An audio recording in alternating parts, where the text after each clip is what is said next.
Hi everybody, Sharyl Attkisson here. Welcome to another edition of Full Measure After Hours. Today, a controversial spending practice in Congress, loathed by many taxpayers and banned by both parties, but that's now made a quiet comeback.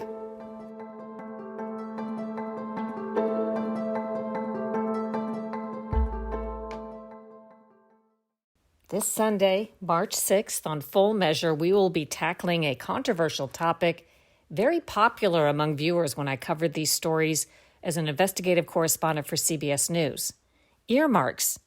Earmarks are grants of taxpayer money by members of Congress without going through the normal budget process, competitive bidding, oversight.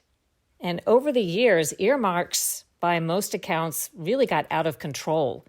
The leaders of both parties hand out the money to members so that they can earmark for pet projects in their home districts, and they use that to wield power and authority over the members, to get the members of their parties to vote the way the leaders want them to vote, to exchange favors, and oftentimes this has gotten members in trouble over the years. Both Democrats and Republicans have gotten caught breaking the law, handing out these grants of taxpayer money, millions upon millions of dollars in many cases, for corrupt causes, fraud, waste, or abuse. For a little while at CBS News, I was assigned to do a weekly story looking into an earmark. This was under the incredible executive producer at CBS at the time, Rick Kaplan, who understood how popular these stories were when we did follow the money stories really on any topic, but in particular on taxpayer money spent as earmarks. And throughout the course of me doing those follow the money stories and the earmark stories, I was told by numerous executives at CBS News those were the most popular stories in many instances that we did, the most viewed by viewers and the ones that were most highest regarded according to their research. And I got quite a reputation on Capitol Hill at the time when I was doing these stories. Ultimately, members of both parties personally credited me, or I should say blamed me, for the ultimate decision to ban earmarks because the weekly stories that I was doing for CBS News got so much publicity and brought so much bad press. There was pressure to take action, even though members of both parties were, in many instances, benefiting greatly from this practice known as earmarks. A little bit of inside baseball you might be interested in. As things started to change in the news business where, as I've written about in my books, we went from a place where reporters often just did the research in the field and presented the facts to certain executives not wanting certain kinds of stories. And the stories with earmarks, as things changed at CBS, even though they were the most popular and well-regarded stories we were doing at the time, became something that some executives didn't really want to do. There came to be this sort of push me, pull you, where I would do these really interesting stories that viewers would like and that had, I think, great value in explaining what was happening in Washington, D.C. when it comes to taxpayer money spending. But then word would come down that there would start to be some restrictions. Let me give you an example. Initially, I did a lot of stories both on Democrat and Republican earmarks. They were split about evenly. And sometimes they were on very big grants of money. Sometimes they were on pretty small, relatively small grants of money. Why did I do the relatively small grants of money, $500,000, $1 million? Well, sometimes those were the examples that were most relatable. There's so many of these. You could never report on all of them, but one salient example can really drive home the kind of spending that's going on Capitol Hill. For example, your taxpayer money spent by a member of Congress locally to try to fund a teapot museum. Again, you may say, well, I don't have anything against a teapot museum, but I think most people could effectively argue that that's not the role of the federal government. That's not why federal taxpayers are supposed to be kicking in, particularly at a time when we have so much debt, so much deficit every year. Why would money be going to a teapot museum? I also covered very big earmarks, tens of millions of dollars, and even more. But word came down after we started getting so much pushback from leaders on Capitol Hill. I was asked at CBS only to focus on earmarks bigger than $1 million. Again, this was contrary to what we had agreed upon in the beginning, that sometimes the small earmarks were the best examples. But there are plenty of earmarks to go for that are $1 million or bigger. Well, pretty soon, word came down that I was only to look at earmarks that were $10 million or above. And later, it was suggested that I only look at earmarks $100 million or above. And that became a little bit of a problem because there are those big earmarks, but those are examples of money going out the door for big sort of nebulous projects that aren't as easy to describe or relate to or sort out the waste or the fraud or the abuse. And then pretty soon after that, we stopped doing those weekly stories altogether. But they still had quite an impact. As I mentioned along the way, both Democrats and Republicans ultimately agreed to give up the practice of earmarking.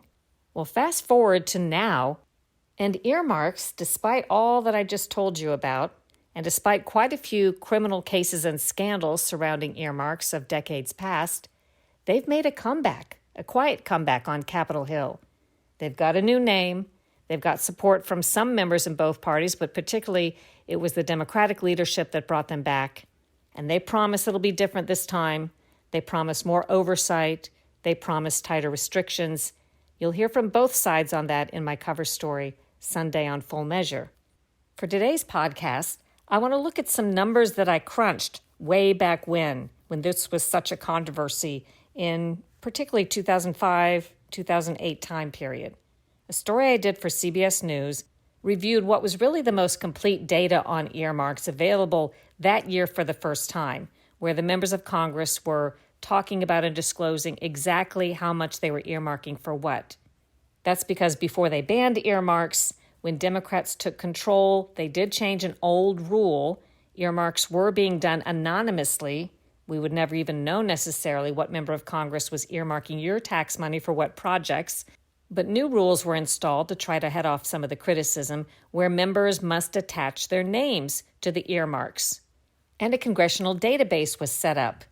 But maybe intentionally it was not all that easy to use. You couldn't just plug in a search term and come up with earmark results. You'd have to go through each spending bill where the earmarks are inserted and search them line by line.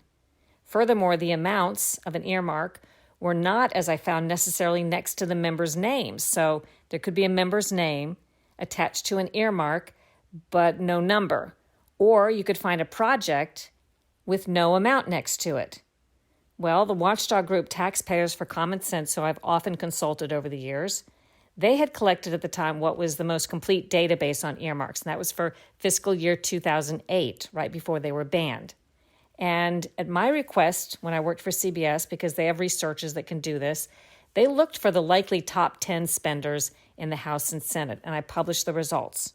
As I wrote, not all earmarks, of course, are inherently wasteful or bad, but they grew from nearly non-existent in the 1970s to a peak of more than 15,000 in 2005. That was according to the Congressional Research Office, and many people just thought they'd grown out of control. Earmarks became the cheapest, easiest way for members of Congress to win votes at home and maybe donations from special interests, often by using your taxpayer dollars to give to pet projects in their districts. Earmarks, as I mentioned, work outside the normal budget processes. They circumvent the carefully established merit-based system that's supposed to include checks and balances and competitive bidding and grants. And the way it works, the most powerful members of Congress who sit on the most important spending committees got a disproportionate amount of earmarks. So their districts and the projects may be no more deserving than any others, but they were rewarded with the ability to spend all this money. And too often, earmarks were given to congressional donors or friends or groups that have the best lobbyists. So here's what we found when we crunched the numbers. The king of earmarks for that year, as told by Taxpayers for Common Sense after they did the math, was Senator Thad Cochran, a Republican of Mississippi who had served at the time in Congress for about 35 years. For fiscal year 2008, listen to this, he managed to scoop up $773 million worth of money for his special earmark projects. That's your taxpayer money on top of the normal federal budget and any emergency spending. That's a lot of money for any single elected person on the planet to direct, $773 million outside the normal process. And who else were top spenders that year? Let's go down the Senate side. Next in line, Senator Ted Stevens of Alaska, more than $501 million of your taxpayer money he directed to projects. Senator Robert Byrd, a Democrat from West Virginia, $429.5 million. Senator Daniel Inouye, a Democrat from Hawaii, $404 million plus. Senator Richard Durbin, a Democrat from Illinois, more than $383 million of your money. Senator Harry Reid, Democrat from Nevada, $335.7 million. Senator Tom Harkin, Democrat from Iowa, $288.6 million. Senator Patty Murray, Democrat from Washington, $247.1 million. Senator Arlen Specter, Republican of Pennsylvania, $215.9 million. And Senator Mitch McConnell, Republican of Kentucky, $177.7 million. In the House side, the biggest names that year were Representative C.W. Bill Young, Republican of Florida, $161.1 million. John Murtha, legendary for his earmarks, Democrat of Pennsylvania, $151 million. Jerry Lewis, he got in legal trouble over his earmarks, Republican of California, $136.8 million. Steny Hoyer, Democrat of Maryland, $96 million. Pete Visclosky, Democrat from Indiana, $90.9 million. Dave Obey, Democrat of Wisconsin, $90.1 million. Norm Dix, Democrat, Washington, $89.6 million. Nancy Pelosi, Democrat from California, $87 million. Dave Hobson, Republican, Ohio, $79.8 million. And Roy Blunt, Republican of Mississippi, $40.7 million. Why did these members of Congress and those specific ones get so much money, and more than their colleagues, to send back to their home districts for projects of their choosing outside the normal budget process? After a short break, more on earmarks, why they were banned, and why they're back.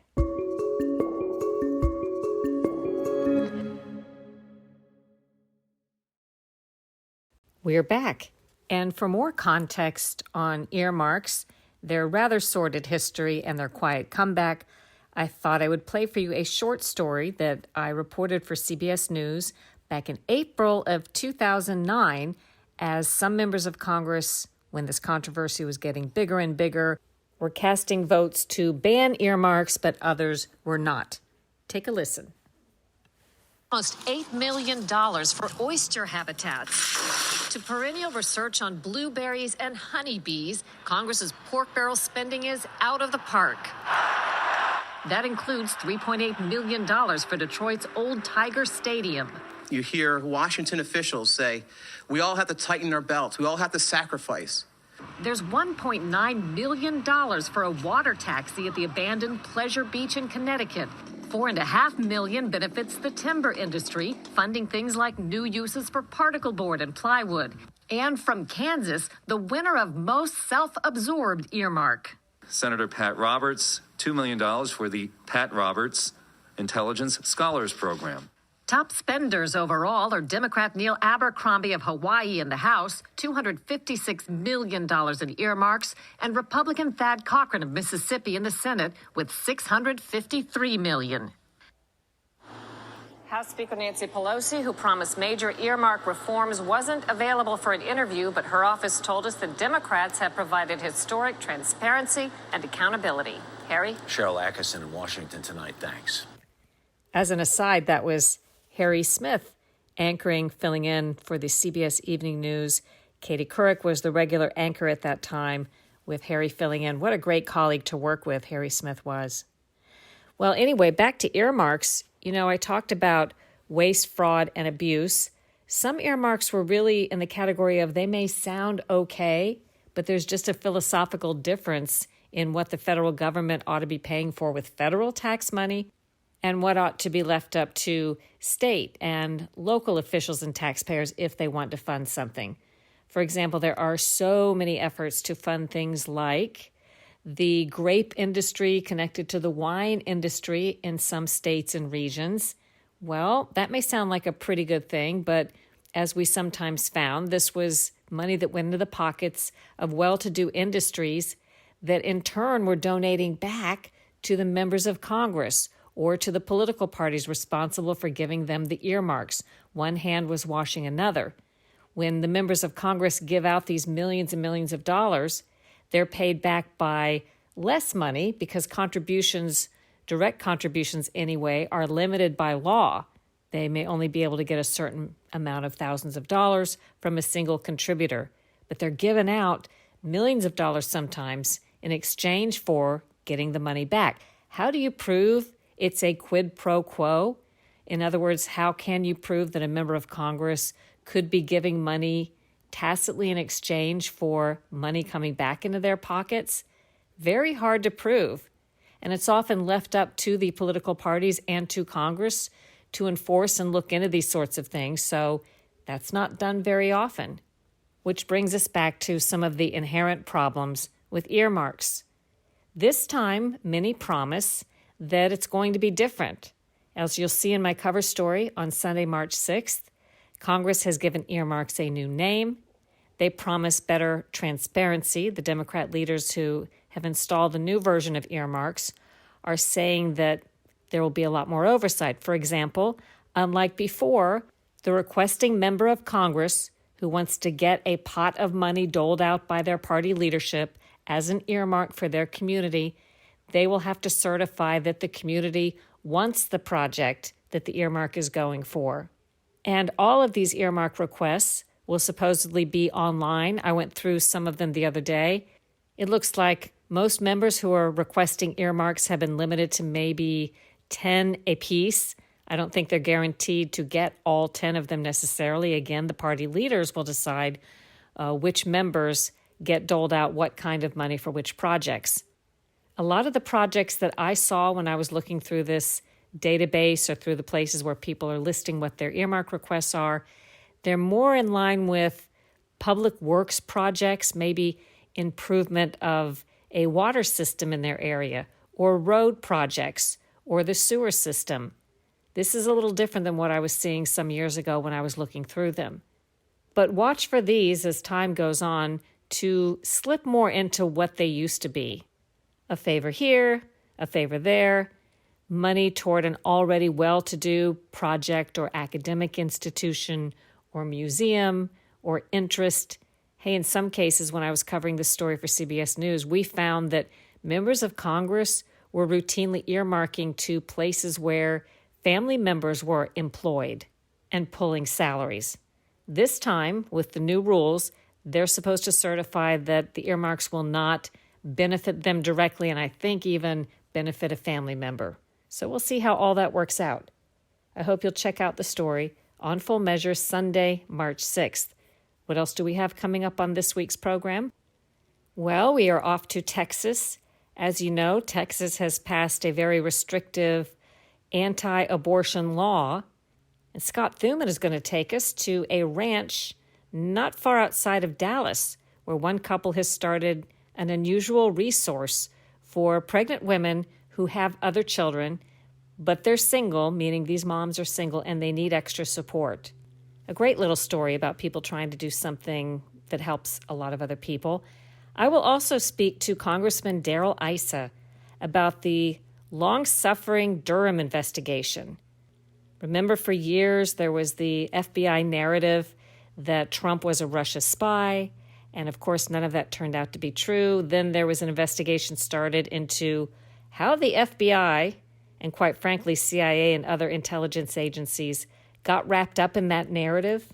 We already know that one former FBI attorney's been charged with a crime, pled guilty, although I think he was really undercharged. I mean, if you take an attorney for the FBI who admitted doctoring a document to get a wiretap against a U.S. citizen who is connected to Donald Trump, that seems like a really, really big crime in the scheme of things, the sort of thing that we would expect Russian government officials or KGB people to do. But this was being done by the FBI, and clearly others were involved. Other people knew that this FBI lawyer wasn't telling the truth with the document, had doctored it, certainly when news reports about it came out, but they stayed silent. So nobody else was held accountable. I think this is a pretty big deal. Well, now the Durham investigation, John Durham, the U.S. attorney assigned to look into the FBI's misconduct. Well, this is going on for almost 3 years. The question is, what good will it do, anything that he finds now, if some of the mischief that was committed by intelligence officials or people connected to the Clinton campaign, as is alleged, or people now in politics that are running the government, what good does it do way after the fact, after they've committed the mischief and won their way into office? So this should be really interesting, but we'll get Congressman Iss's take on what, if anything, can come now from the Durham probe. As always, if you want to find Full Measure on television, go to SharylAttkisson.com and click the Full Measure tab. There's a full list of stations by city and state. If you don't have a station near you, no problem. You can go to fullmeasure.news online, fullmeasure.news. We stream live at that site for free at 9:30 a.m. Eastern Time on Sundays. 9:30 a.m. Eastern Time on Sundays. And you can catch replays thereafter because we post the whole program and all the segments, usually before noon Eastern Time on Sundays. In fact, you can watch last week's program and segments at fullmeasure.news right now.